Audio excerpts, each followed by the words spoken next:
El cura Hidalgo y sus amigos. 53 viñetas de la Guerra de Independencia. Paco Ignacio Taibo II. Nota del autor. Esta es la séptima versión de un texto que ha ido creciendo a petición de los lectores, al que le he ido añadiendo narraciones. No se trata de una historia de la independencia mexicana, de la que me considero un apasionado e inculto investigador. Tan solo una serie de viñetas pescadas aquí y allá. Se tituló originalmente Lecciones de Historia Patria, en recuerdo del libro de Guillermo Prieto. En una segunda edición se llamó El cura Hidalgo y sus amigos. Luego un par de ediciones más tituladas Abuelitos alucinados en guerra de hombres libres y El grito, los gritos, y finalmente algunas ediciones piratas. Sus últimas versiones fueron utilizadas como material para una serie de conferencias en los campamentos contra el fraude electoral del verano de 2006, y está dedicado a todos aquellos que alguna vez se imaginaron al cura Hidalgo con pelo negro y abundante, en particular a Marco Velázquez y a la memoria de mi amigo Chema Lozano. Intenciones y preguntas. Cada uno puede celebrar la independencia a su gusto. A mí me atrae la idea de reconstruir nuestro santoral laico, recuperar abuelitos alucinados en guerra de hombres libres, humanizar personajes, difundir rumores, contar anécdotas, acercar el pasado para poderlo tocar. Mucho deben tener estas historias de subversivas para que urja tanto olvidarlas, expurgarlas de los libros texto, reconstruir independencias insípidas y lejanas, sin contenido, una goma de borrar gigantesca atenta contra nuestra memoria. ¿Qué tan lejos se encuentra el pasado? ¿Qué tan otros somos? ¿Qué tanto han destruido las repeticiones mecánicas, los esquemas, las horribles estampitas, los miedos del poder, las imágenes de aquellos otros millares de mexicanos en guerra santa por la independencia? ¿Qué tan cerca se encuentra su necesidad de independencia de nuestra necesidad de independencia? ¿Puede entenderse la historia nacional de otra manera que como un nudo de pasiones y conflictos violentos en los que la revolución, la revuelta popular, no necesita justificaciones porque se justifica por sí misma y en las condiciones materiales que la producen, ante un poder que no le ofrece a la sociedad otra salida? No se trató de una asonada, de un golpe militar, una conjura palaciega. En los orígenes, el movimiento independiente fue una terrible y cruenta guerra social, que abrió la puerta a una devastadora guerra, una revolución que duró 11 años. Puede ser vista la historia insurgente como una vieja obra de teatro donde los comportamientos de cada cual son sujeto de explicación mediocre, donde todos tienen razón y razones, donde no hay causas ni partidos, culpables o inocentes. ¿Se puede enfriar la historia al gusto de algunos fríos historiadores sentados sobre sus frías posaderas en frías sillas de biblioteca? ¿Puede acercarse uno a la historia sin buscar la identificación del presente en el pasado, la continuidad de las voluntades o la herencia? Yo no puedo. Peligroso en tiempos de insurgentes andar recordando los gritos completos con todo y el remate de «muera el mal gobierno». Peligroso intentar recuperar el sentido de palabras que se han ido vaciando de contenido, como patria, heroísmo, palabras que suenan asociadas a la cursilería y a la demagogia.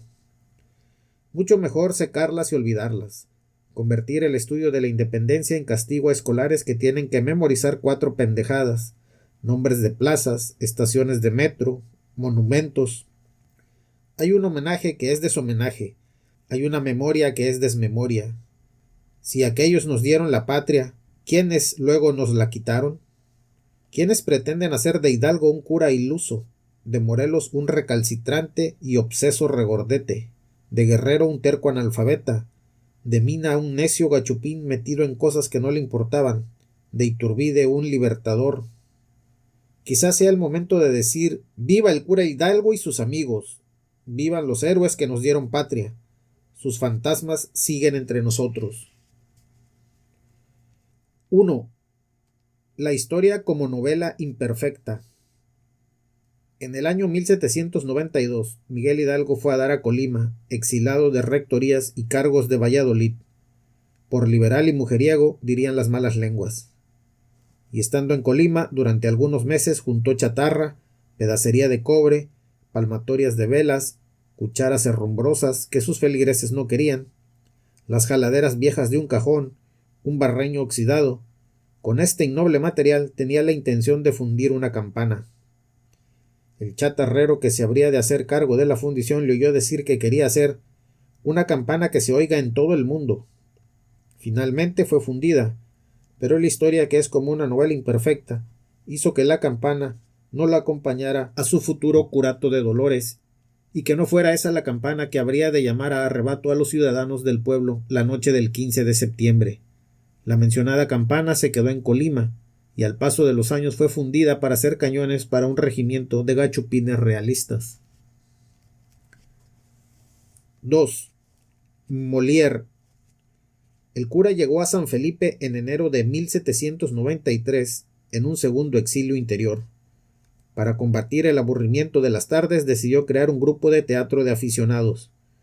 Parece ser que el asunto tenía segundas intenciones porque quería conquistar a una jovencita de la región a la que le propuso entrar en la compañía, Josefa Quintana, de dulce mover de ojos. Buscando la obra apropiada, recurrió a su arsenal de lecturas prohibidas y censuradas y encontró entre ellas una obra de Molière que le resultaba particularmente grata, El Tartufo. Lamentablemente la obra no había sido traducida en la conservadora España y se vio obligado a hacer su propia y por tanto primera traducción. Con El Tartufo en la mano, el grupo dirigido por el cura se puso en acción y la obra fue estrenada.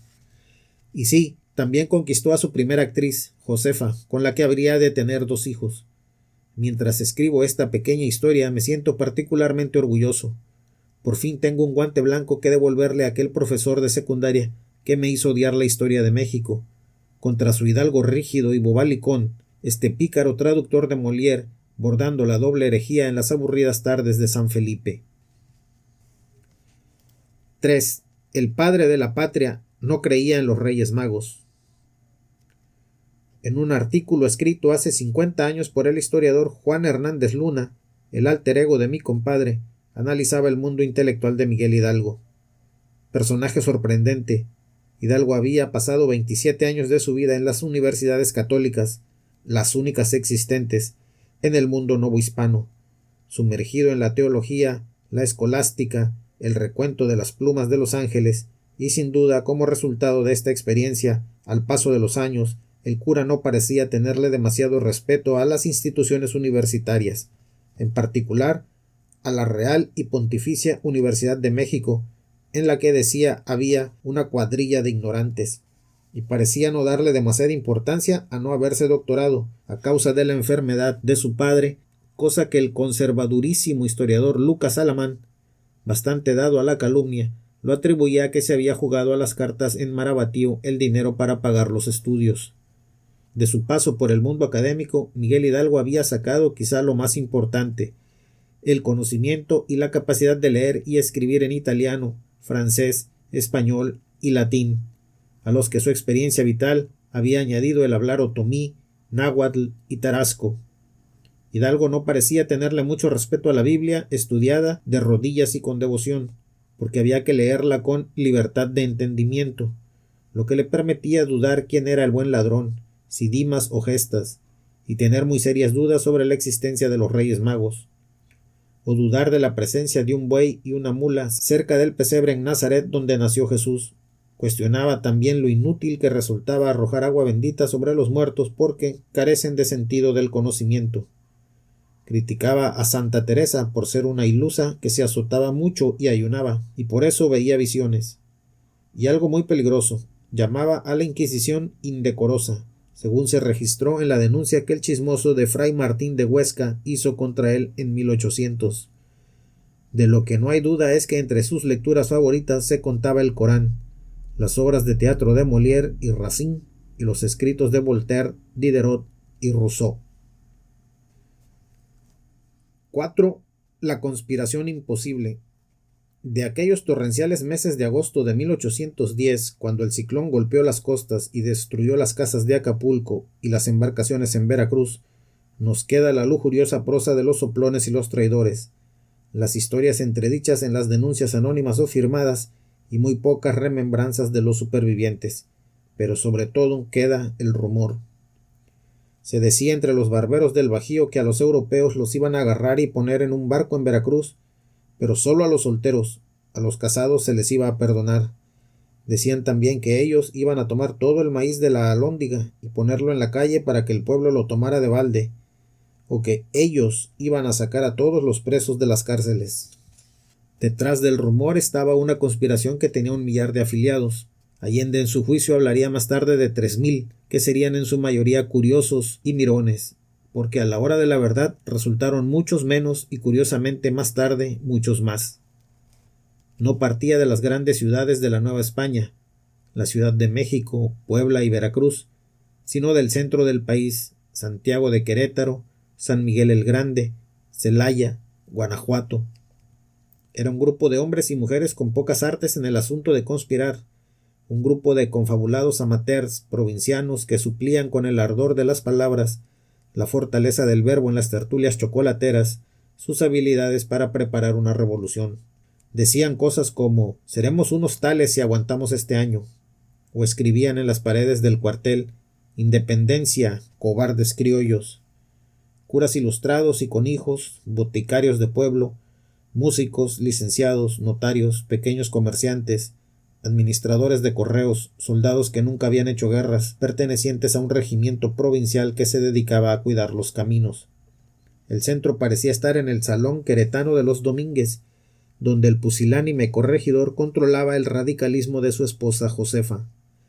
Ahí se reunían el abogado Parra, el farmacéutico Estrada, el presbítero Mariano Sánchez, con el infatigable Ignacio Allende, un oficial viudo y buen jinete de 41 años que había conectado y armado una red de militares subalternos y paisanos a lo largo de todo el centro del país. Muy en la periferia del complot se encontraba un cura de pueblo, el de Dolores, avejentado, solo tenía 57 años, Miguel Hidalgo, que había dudado mucho antes de sumarse al complot. Querían la independencia para la Nueva España, el fin de la sociedad de castas. Los soplones, los funcionarios, los bien enterados, en los últimos 2 meses, cuando las noticias de la conspiración comenzaron a filtrarse, los miraban con una cierta ambigüedad. A veces decían de ellos que la cosa estaba en manos de gente poco temible, que eran unos conspiradores de poca ropa, que organizaban bailes entre los soldados de Celaya para conquistarlos, que leían poemas o que provocaban en las fiestas insultando a los gachupines y que hablaban de independencia y revolución. Para hablar de ellos se usaban metáforas novedosas como que electrizaban a jóvenes sin reflexión, y se hablaba mucho de amolar y afilar los sables, pero lo que se afilaba eran los zapatos en los bailes que se sucedían en el entresuelo de la casa de Domingo Allende. La verdad es que era la conspiración más condenada al fracaso que había tenido lugar jamás en nuestra tierra. Nunca antes un grupo clandestino había estado tan repleto de indecisos, rodeado de traidores, soplones, advenedizos.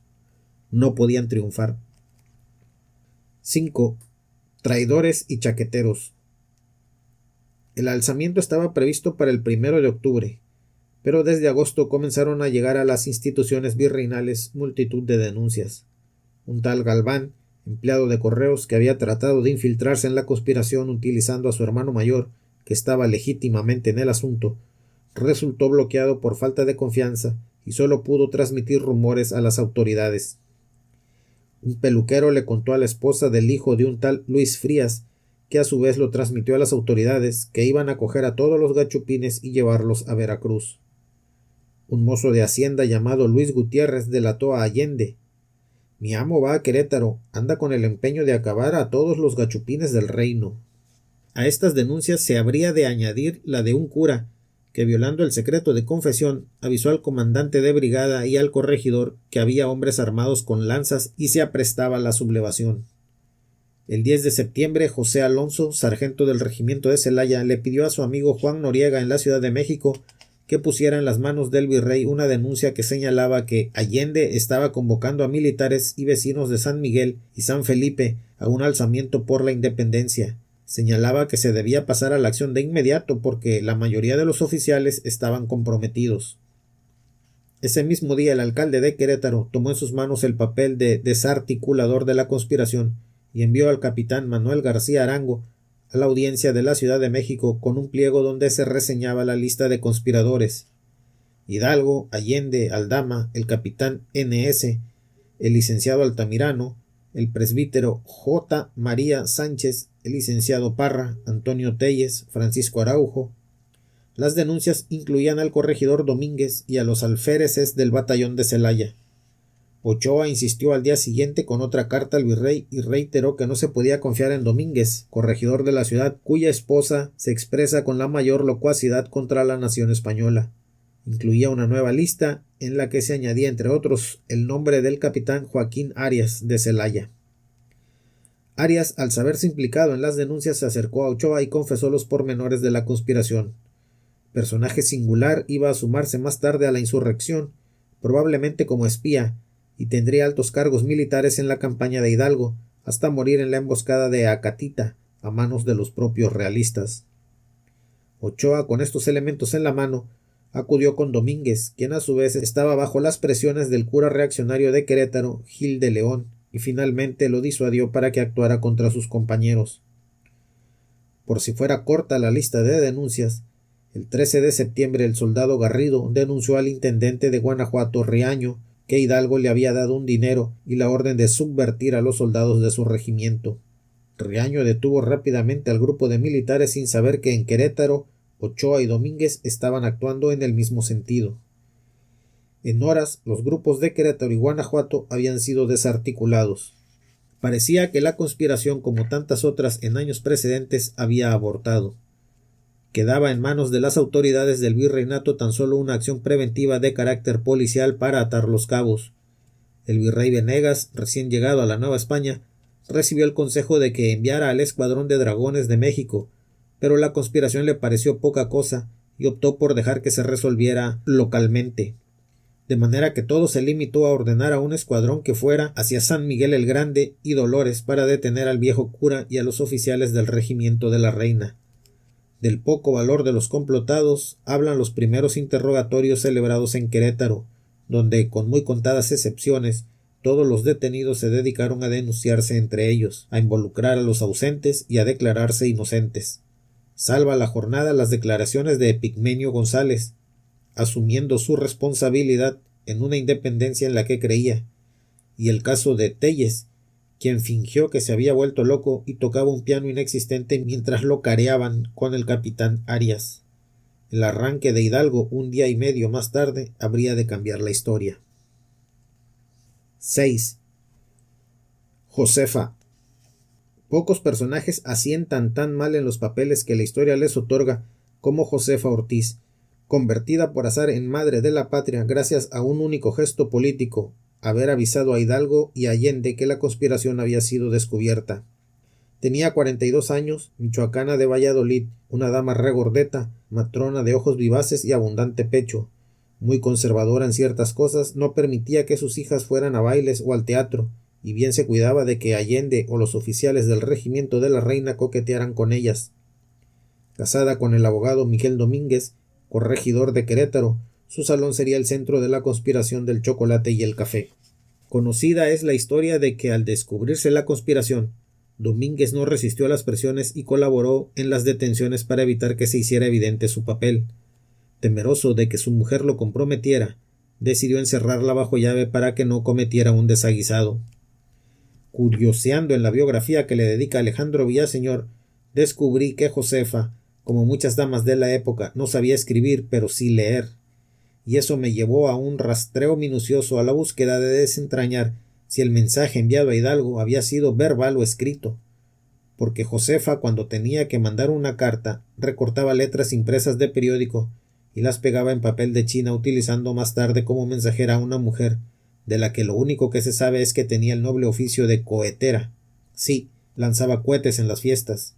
En la imaginación de novelista veía la nota que dio origen a la independencia como una de esas cartas anónimas de secuestro, y veía a Josefa desesperada, mientras comenzaban las detenciones en Querétaro, recortando apresuradas letras de viejos periódicos. Lamentablemente la historia es demasiado bella para ser cierta.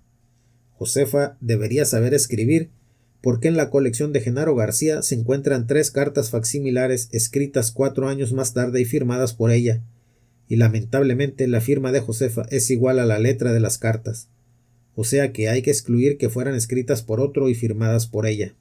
Y además el mensaje sin duda existió, pero fue verbal, y no fue uno, sino al menos 3. En la tarde del 13 de septiembre, Josefa, taconeando 3 veces desde el cuarto en que estaba encerrada, transmitió una señal de peligro acordada con su vecino del entresuelo, el alcaide de la cárcel, Ignacio Pérez, quien subió y escuchó a través de la cerradura que la conjura había sido descubierta.